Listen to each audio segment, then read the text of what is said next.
In the United States of America, the federal judiciary serves as a cornerstone of law and justice. Strong protections, rigorous security, and the rule of law ensure that violence against judges is extremely rare, a testament to the strength of our institutions. Yet, even within this shield, tragedy has struck. 6 federal judges have lost their lives while serving the nation. Not all were victims of their rulings or positions. Some fell prey to unforeseen circumstances, moments of chance, personal conflicts, or events beyond their control. This series honors these fallen heroes, men and women who dedicated themselves to justice, who faced unforeseen dangers, and who, despite every safeguard, met untimely deaths. We will explore their lives, the circumstances of their deaths, and the enduring lessons their stories leave behind. A solemn reflection on duty, courage, and the fragility of life, even in service to the law. This is their story, the fallen judges of America. John Potts Slough was born in Cincinnati, Ohio, in 1829, into a nation that was still defining its identity. Cincinnati was a bustling river town, a place of commerce, politics, and sharp divides between free soil and pro-slavery sentiments. Growing up there meant absorbing conflict early, and John did. Even as a student, Slough displayed a boldness that shocked his teachers. While attending Ohio Wesleyan University, he organized and led a protest against school rules he found unjust. This wasn't a quiet, orderly disagreement. It was loud, confrontational, and public. The college expelled him. For many, expulsion would have been a crushing setback. For Slough, it was simply the beginning. He returned to Cincinnati, where he studied law, pouring himself into books with the same intensity he had poured into protest. He was admitted to the bar and soon earned a reputation as an aggressive trial lawyer. In the courtroom, Slough was relentless. He argued with fire, spoke with conviction, and carried himself as though he were always ready for a fight. Colleagues respected his intelligence, but whispered about his temper. He made friends, but he made enemies just as quickly. In fact, his temper became infamous early in his political career. In 1853, while serving in the Ohio legislature, Slough struck another assemblyman during a heated session. The chamber erupted in scandal. He was expelled. Yet, in a testament to his popularity and to the audacity that marked his entire life, his constituents promptly re-elected him. This was the pattern of John P. Slough's life: boldness, confrontation, downfall, and vindication. When the Civil War began in 1861, Slough saw the conflict as a test of everything he believed. He left behind his law practice and political life to fight for the Union cause. He raised volunteers in Colorado and soon became colonel of the 1st Colorado Infantry Regiment. His assignment was not in the familiar fields of the East, but in the rugged Southwest, a region the Confederacy desperately hoped to seize.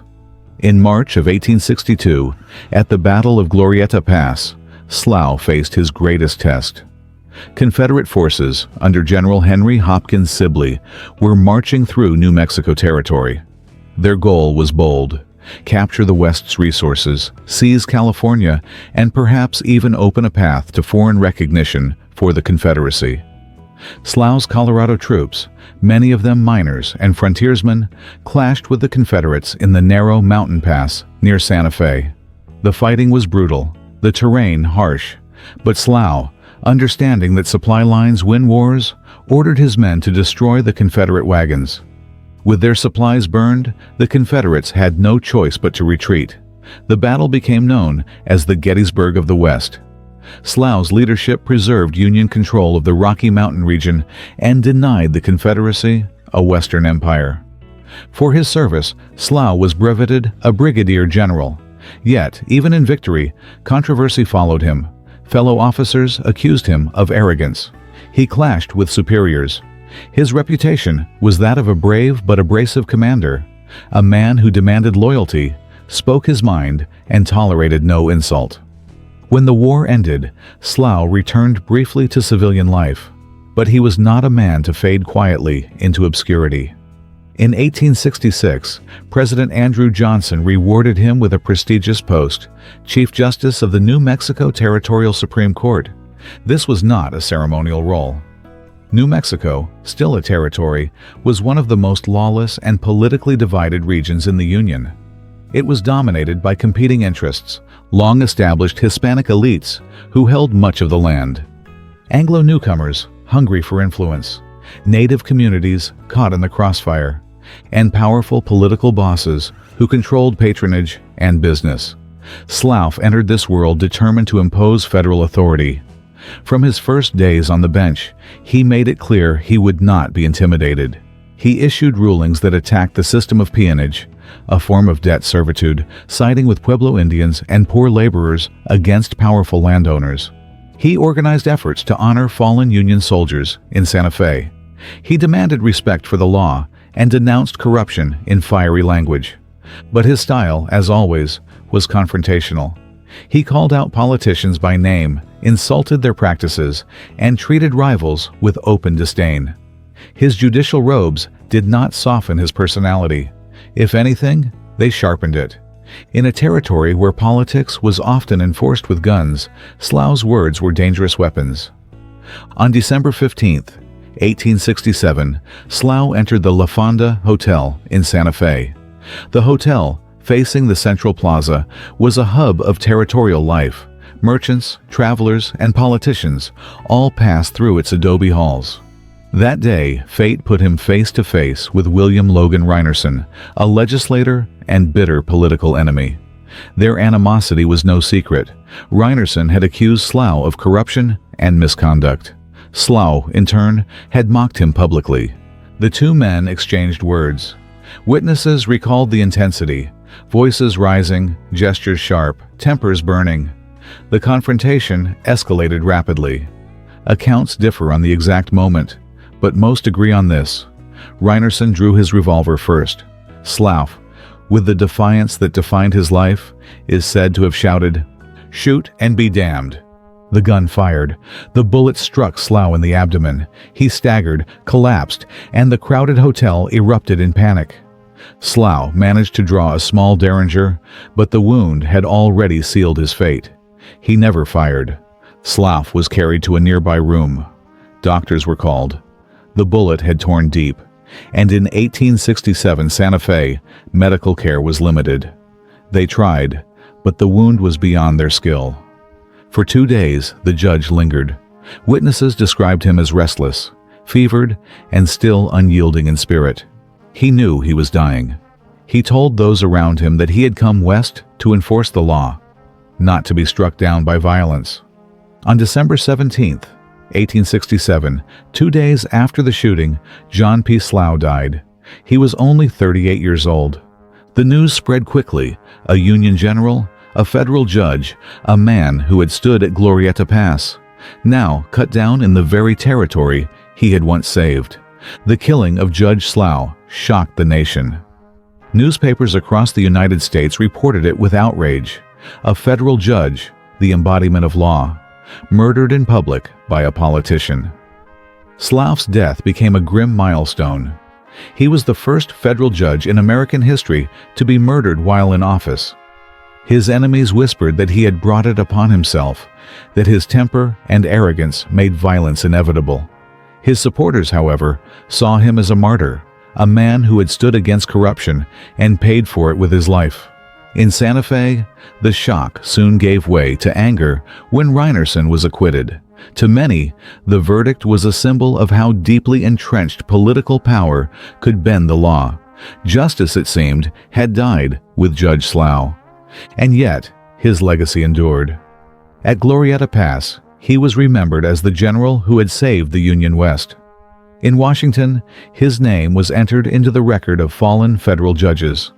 In New Mexico, his story lingered as a cautionary tale of how law, politics, and personal pride could collide violently on the frontier. John P. Slough lived a short life, but one marked by relentless conviction. From his expulsion at college, to his clashes in the Ohio legislature, to his Civil War heroics, to his turbulent days as a frontier judge, he was always the same man, bold, uncompromising, unafraid. But in the volatile world of 19th century New Mexico, such qualities carried a price. His murder in Santa Fe was not just the end of one man's life. It was a reminder of how fragile justice could be in the American West.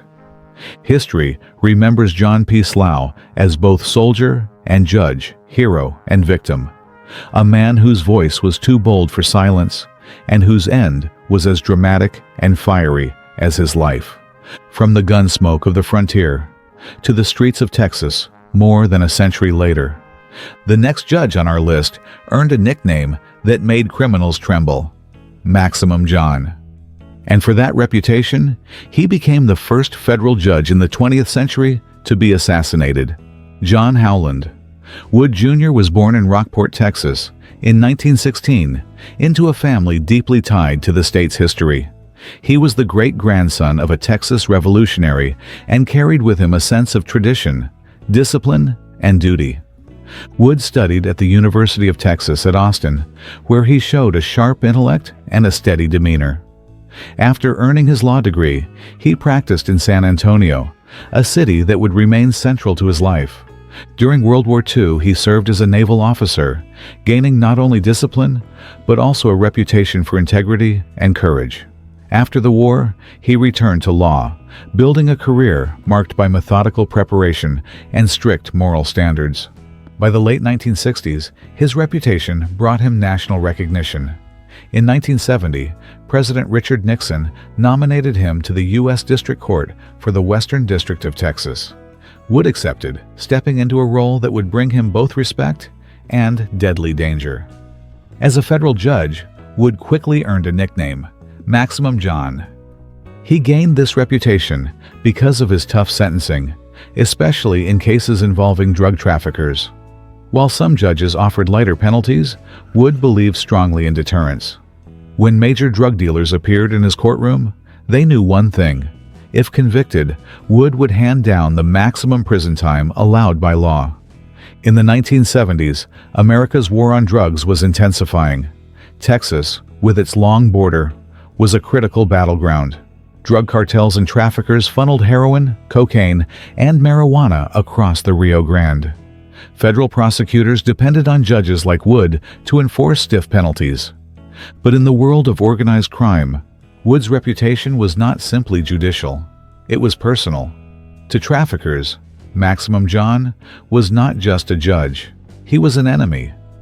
Among the traffickers facing Judge Wood was Jamiel "Jimmy" Chagra, a flamboyant and wealthy drug kingpin based in El Paso.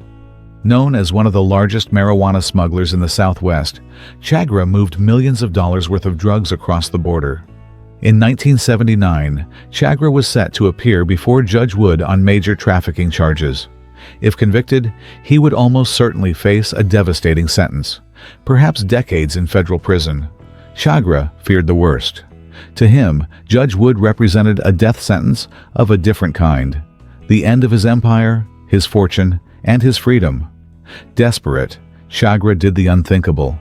He sought to eliminate the judge. Enter Charles Harrelson, a contract killer with a reputation for cold efficiency. Harrelson was no ordinary hitman. He was notorious in the Southwest underworld, known for his violent past, gambling debts, and connections to organized crime.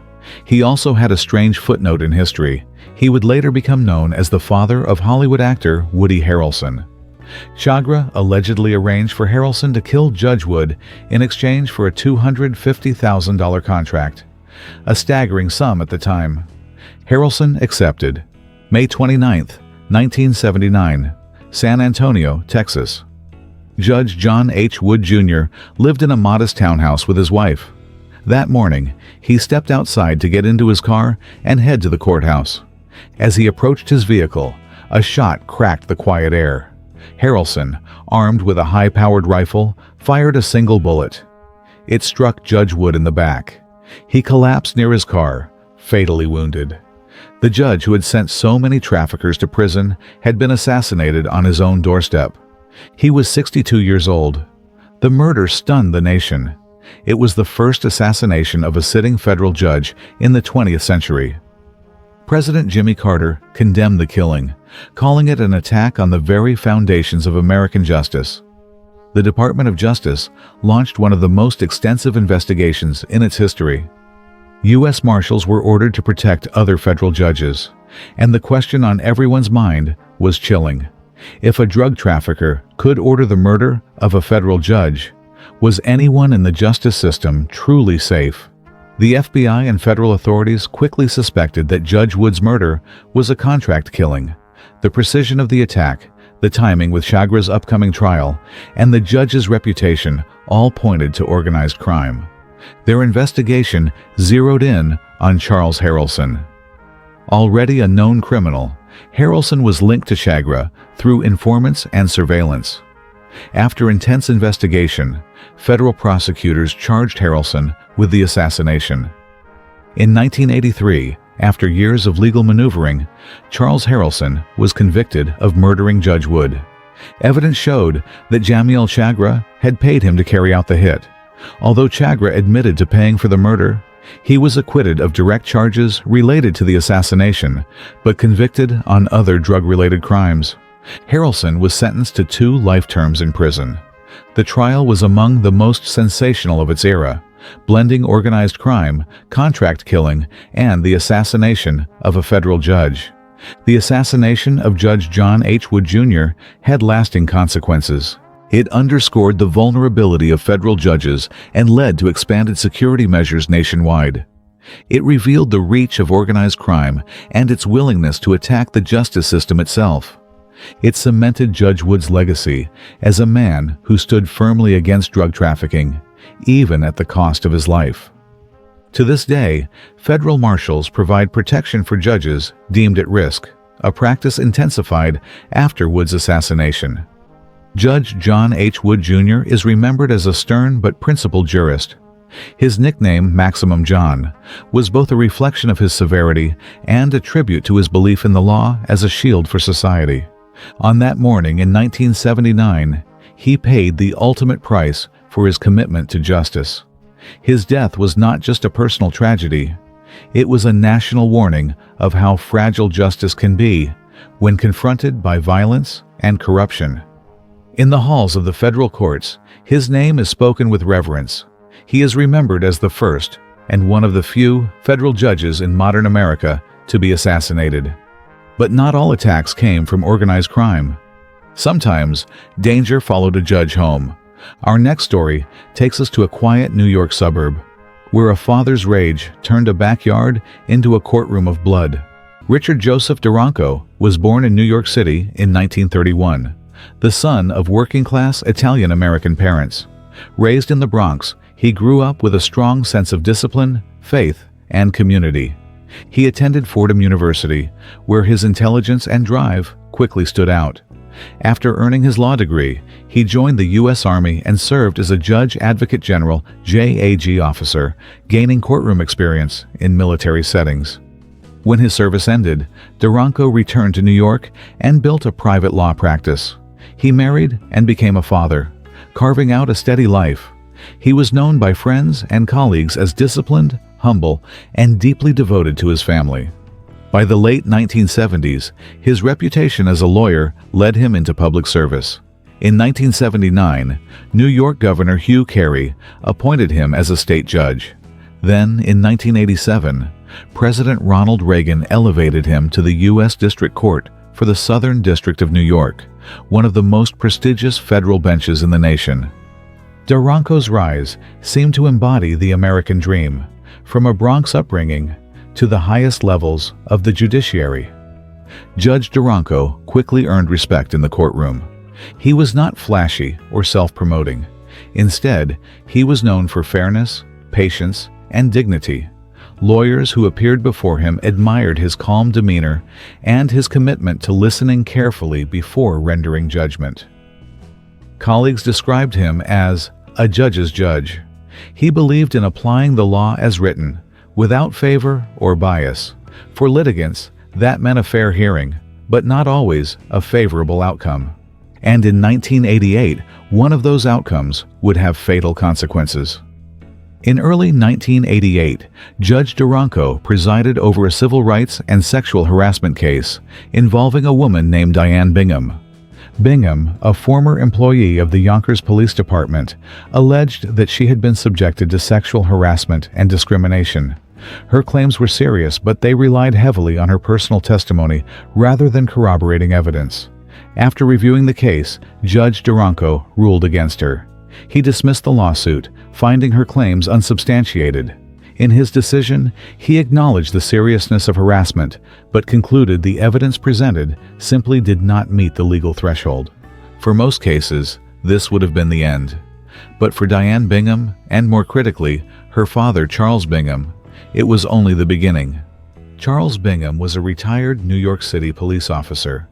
Fiercely protective of his daughter, he believed Judge Duranko's dismissal of her case was not just a legal ruling, but a personal attack on her honor and future. Instead of accepting the judgment, Bingham's anger turned into obsession. He fixated on Judge Duranko, blaming him for destroying his daughter's credibility and denying her justice. Friends later recalled Bingham as volatile and consumed with rage. He began to talk openly about the judge, muttering threats. Where most people would see the law as final, Bingham saw only a target. Judge Richard Duranko lived with his family in Dobbs Ferry, New York, a quiet, tree-lined village in Westchester County overlooking the Hudson River. It was the kind of place chosen for peace, privacy, and safety, far from the turmoil of the city courts where he worked.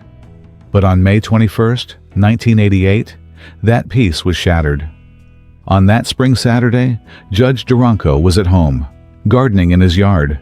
It was a simple, ordinary scene. A respected federal judge tending to flowers, enjoying the weekend.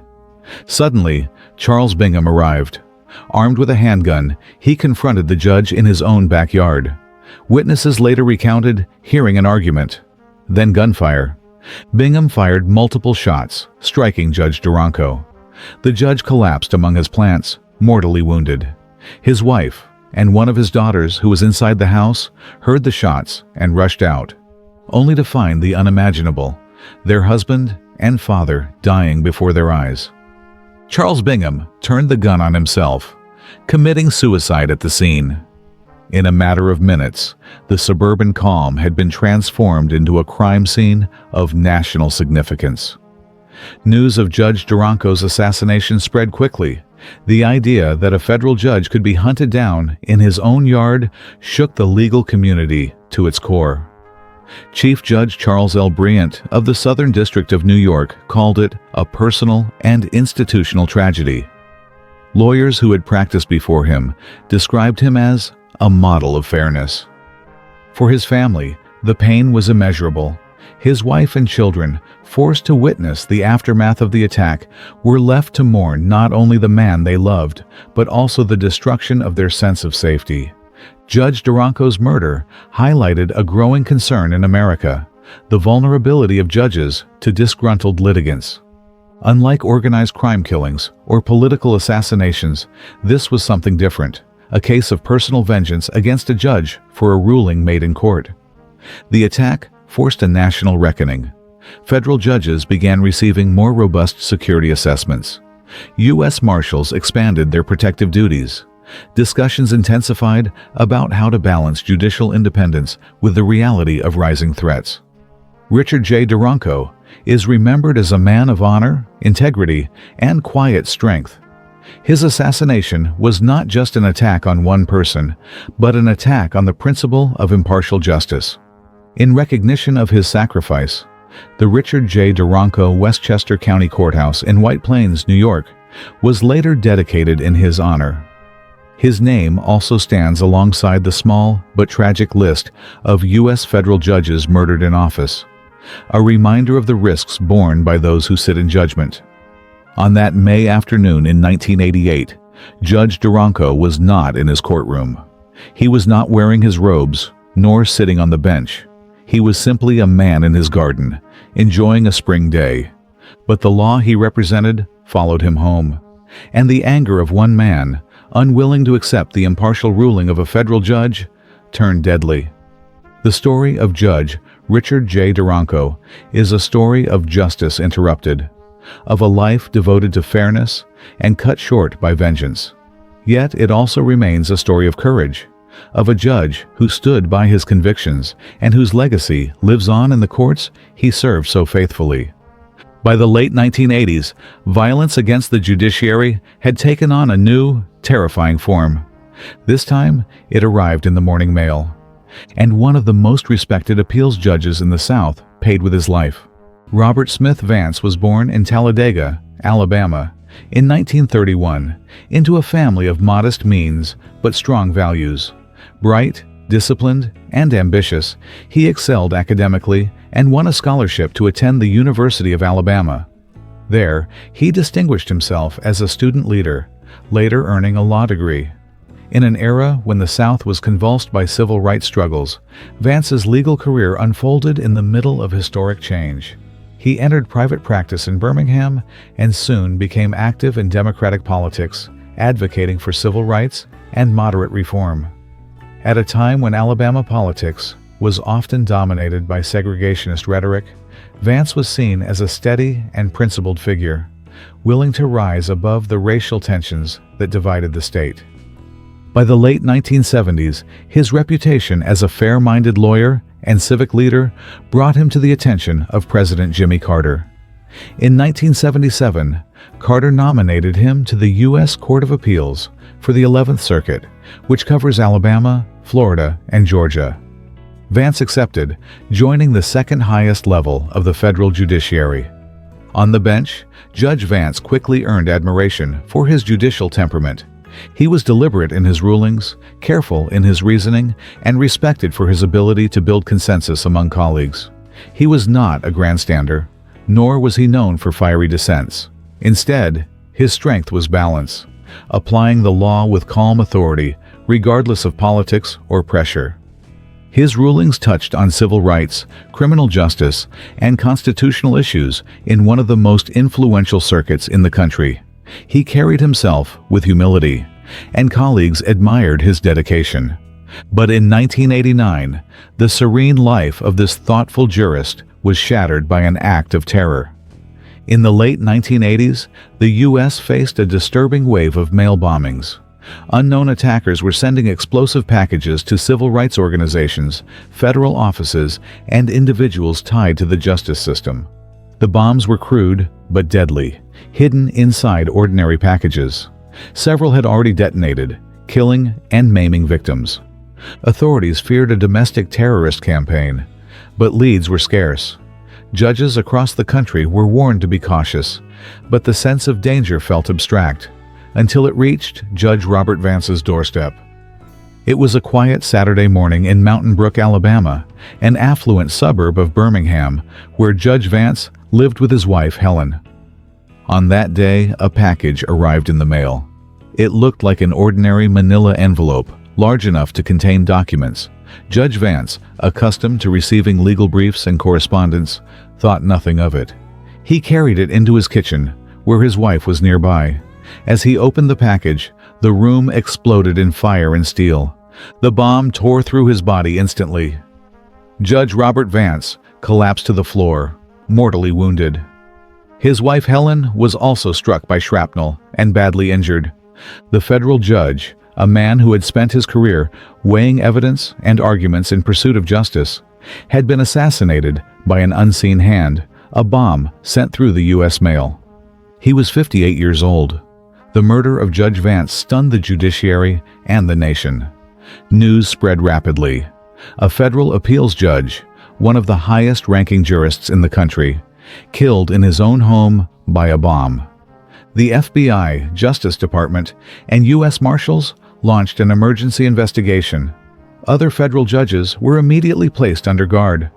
Dozens of suspicious packages across the country were reported, overwhelming postal inspectors. For the first time, Americans began to fear that simply opening the mail could bring sudden death. The FBI dubbed the case one of the most important domestic terrorism investigations of the decade. Ballistics experts analyzed the bomb fragments. Forensic scientists examined the package and wiring. Investigators compared it to other bombs that had been sent to civil rights offices in the South, and the signature matched. Soon, a suspect emerged, Walter Leroy Moody Jr. Moody had a history of legal grievances and a long-standing hatred of the judicial system. Years earlier, he had been convicted in a case involving possession of a pipe bomb. Resentful and consumed by anger at the courts, Moody developed a vendetta against the judiciary, especially judges who had ruled against him. Evidence tied him directly to the bombs. Authorities concluded that Moody had targeted Judge Vance because of his role on the 11th Circuit, a symbolic strike at the federal judiciary itself.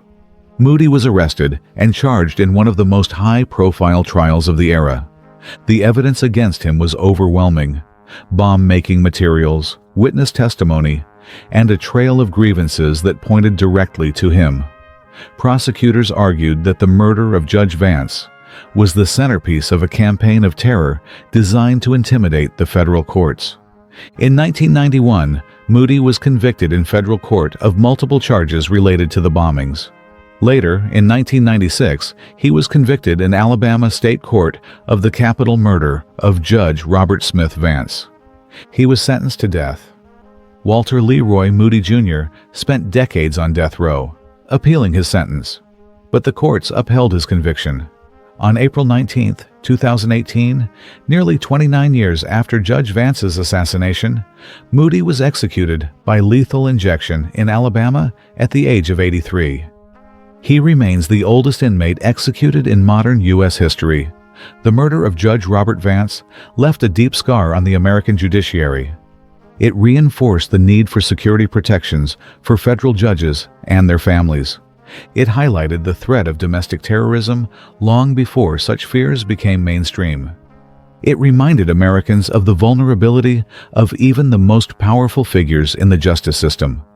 Judge Vance was remembered not for the way he died, but for the way he lived, as a thoughtful, principled jurist, devoted to fairness and balance in one of the nation's most important courts. In his honor, the Robert S. Vance Federal Building and U.S. Courthouse in Birmingham bears his name, a living memorial to a man who gave his life in service to justice. On a quiet December morning, in the safety of his own home, Judge Robert Smith Vance became the victim of a bomb hidden in an envelope. The crime was more than murder. It was a direct attack on the federal judiciary, designed to spread fear and chaos. Yet in the years that followed, the justice system endured. Walter Leroy Moody Jr. was tried, convicted, and ultimately executed. Proof that, even when struck at its heart, justice in America could not be silenced. Judge Vance's story remains a stark reminder. Those who uphold the law may sometimes pay the highest price, but their legacy is written not in fear, but in courage, duty, and sacrifice. The fear of bombs would eventually fade, but another kind of violence would rise. In 2011, a federal judge in Arizona wasn't targeted for his rulings, but caught in the chaos of a mass shooting that shook the nation. John McCarthy Roll was born in Pittsburgh, Pennsylvania in 1947, but his family moved to Arizona when he was a child. Growing up in Tucson, he absorbed the desert landscape, the blend of cultures, and the spirit of the Southwest. He studied political science at the University of Arizona, graduating in 1969, and then earned his law degree there in 1972. His legal mind was sharp, but what set him apart was his character, thoughtful, diligent, and deeply committed to fairness. Roll began his career at the Arizona Attorney General's office, handling criminal prosecutions. He later served as an assistant U.S. attorney, then as a judge on the Arizona Court of Appeals. His reputation grew steadily: careful, intelligent, respectful to all who entered his courtroom. In 1991, President George H.W. Bush nominated him to the U.S. District Court for the District of Arizona. The Senate confirmed him unanimously. By 2006, Judge Roll had risen to become Chief Judge of the Arizona District Court. Arizona's federal courts faced some of the heaviest caseloads in the nation, particularly involving immigration, drug trafficking, and border crime.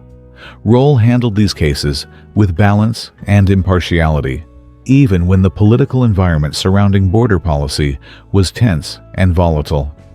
In 2009, he presided over a controversial immigration lawsuit that drew intense criticism and even death threats against him. Through it all, he remained steady, refusing to let politics sway his rulings. Colleagues admired his courage and his deep respect for the rule of law.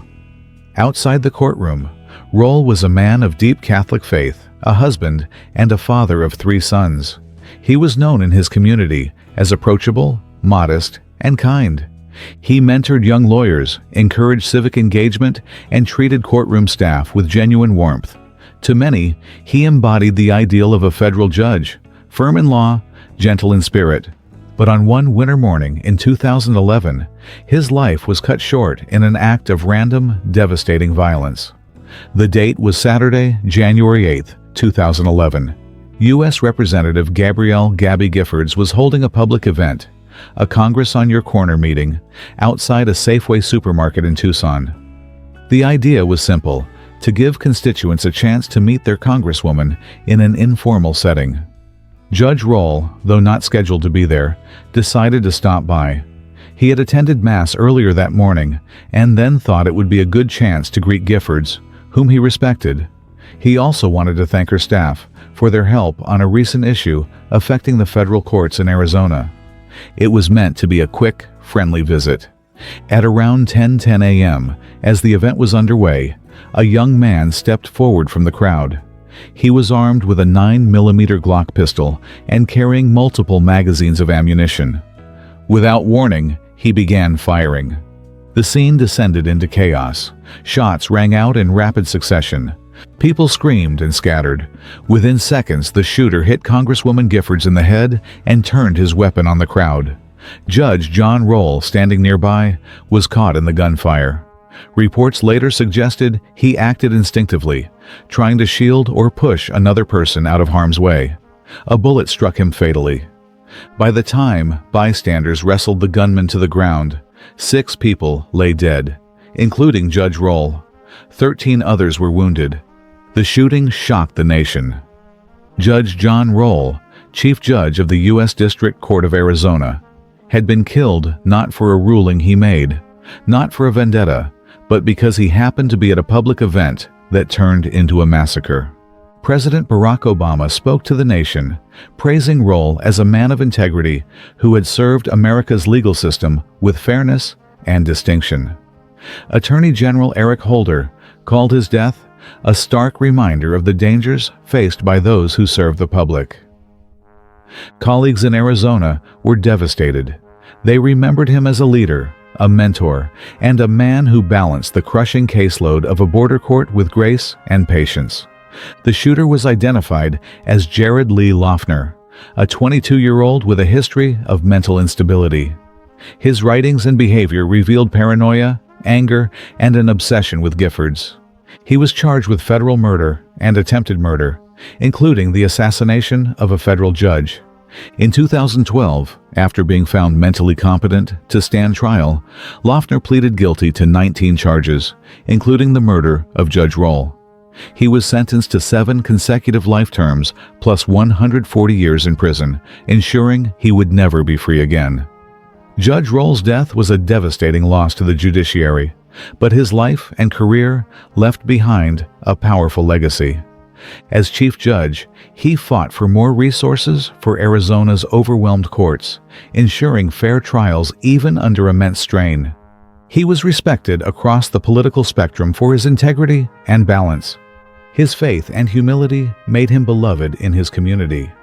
In his honor, the federal courthouse in Yuma, Arizona, was renamed the John M. Roll United States Courthouse. Judge John Roll's murder was not like those of Slough, Wood, or Vance, who were targeted for rulings or reputations.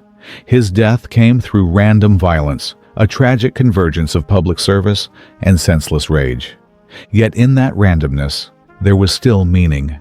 He died as he lived, in service, standing among the people he represented and, according to some accounts, trying to protect others in his final moments.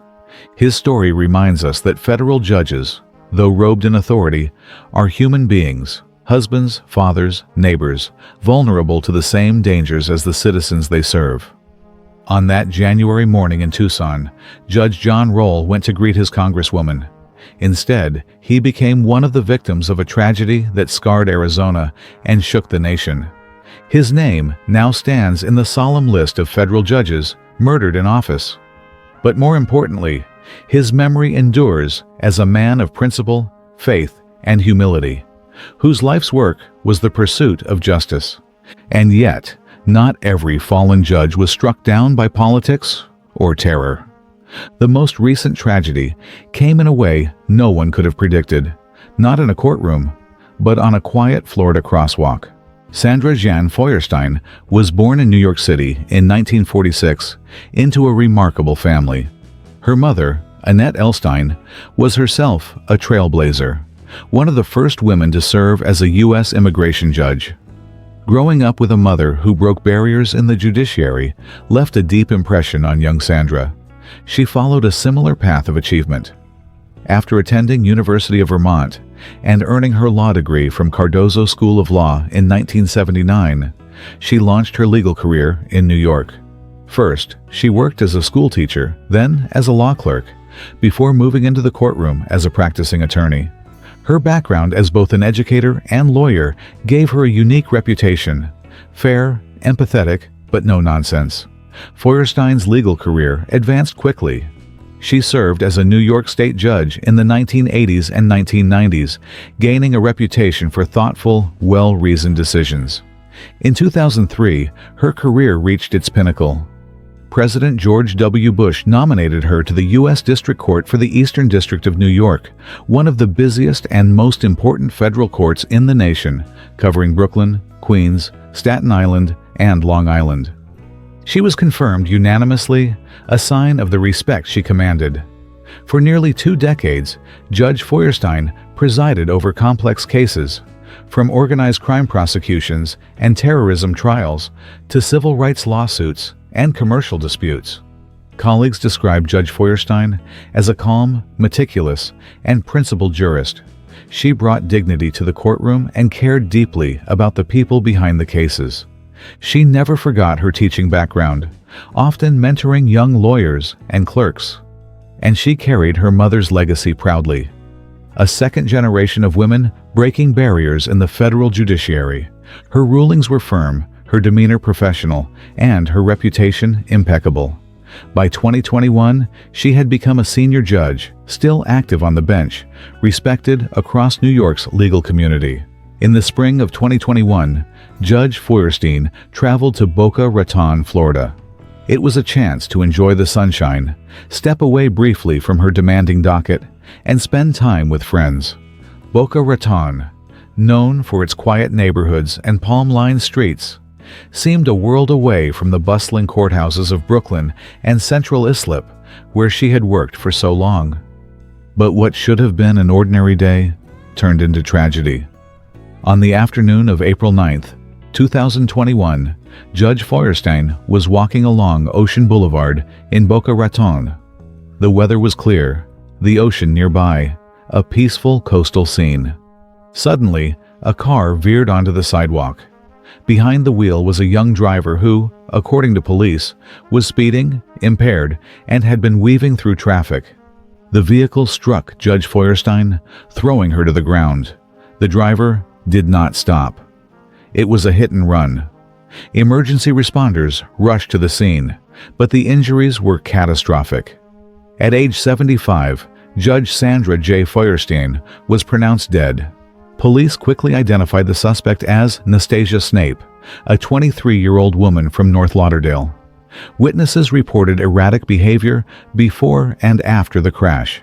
Snape was later charged with vehicular homicide and leaving the scene of a fatal accident. Investigators suggested she may have been under the influence of drugs at the time of the crash. The case shocked the legal community. A distinguished federal judge killed not by a targeted attack, but by reckless violence on a public street.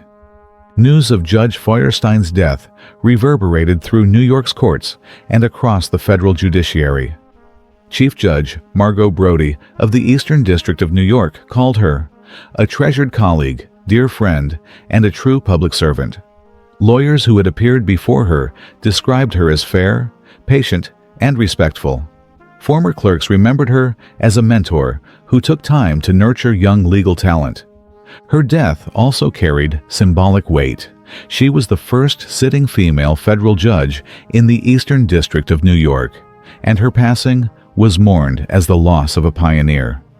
Judge Feuerstein's death added her name to the short, tragic list of U.S. federal judges killed in office. Unlike Judge Slough, she was not shot in a political feud. Unlike Judge Wood or Judge Vance, she was not assassinated for her rulings. Unlike Judge Roll, she was not caught in the crossfire of mass violence. Instead, her death came in the form of a senseless, reckless act on a quiet Florida street. And yet, it carried the same devastating message. Federal judges, symbols of justice and stability, are not immune from violence. Today, Judge Sandra Feuerstein is remembered as a woman of firsts, a jurist of integrity, and a mentor to many. Her career reflected the arc of American justice.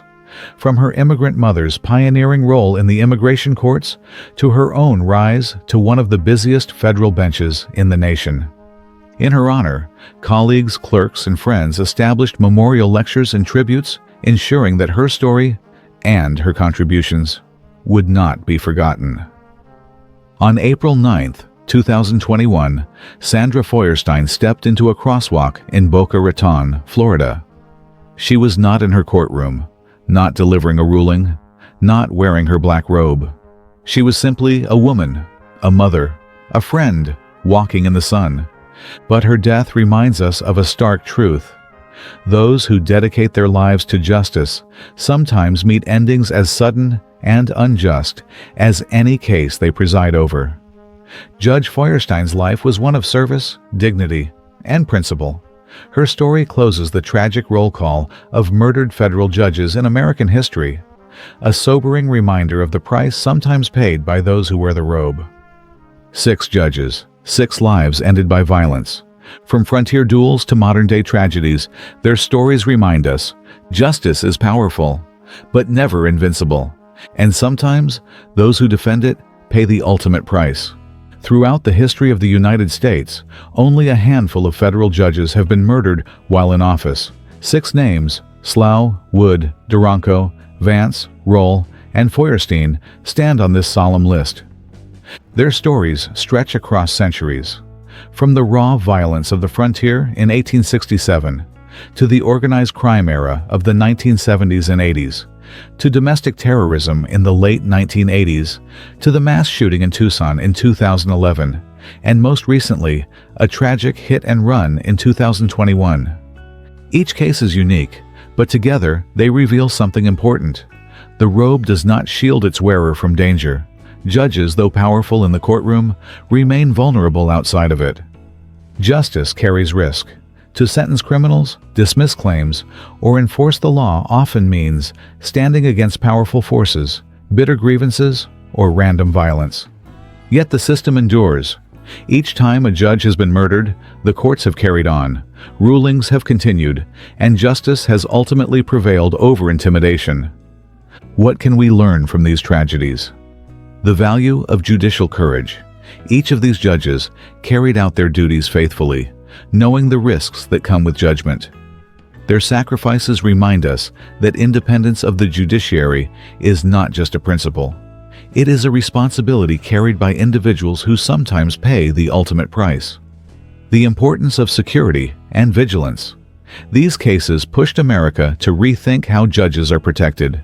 Today, U.S. Marshals provide critical security, a safeguard built on lessons written in blood. The human face of justice. Behind every robe is a person, a parent, a spouse, a neighbor. Their deaths remind us that the law is not abstract. It is lived out by men and women who choose service over safety. The murders of these judges were attempts, whether deliberate or senseless, to shake the foundations of justice in America, but none succeeded. Each killing, while tragic, also underscored the resilience of the judiciary. Each name added to the roll of the fallen only deepens our resolve to protect those who stand for fairness and law. So as we close this series, remember their stories not only as tales of violence, but as lessons in courage. The law endures because individuals have been willing to uphold it, even at great personal cost. The final value to carry with us is this: justice is fragile when unprotected, but unbreakable when defended with principle and sacrifice. These 6 judges gave their lives in service to justice. Their stories remind us that the law is not just words on paper. It is carried out by people with courage, conviction, and sacrifice. If this story moved you, help keep their memory alive. Share this video so more people understand the price paid for justice in America. Subscribe for more true stories that shine a light on history's hidden lessons. And most of all, let us honor their legacy by standing for fairness, integrity, and the rule of law in our own lives. Because justice depends not only on judges, but on all of us. God bless the United States of America, the land of law, justice, and liberty for all.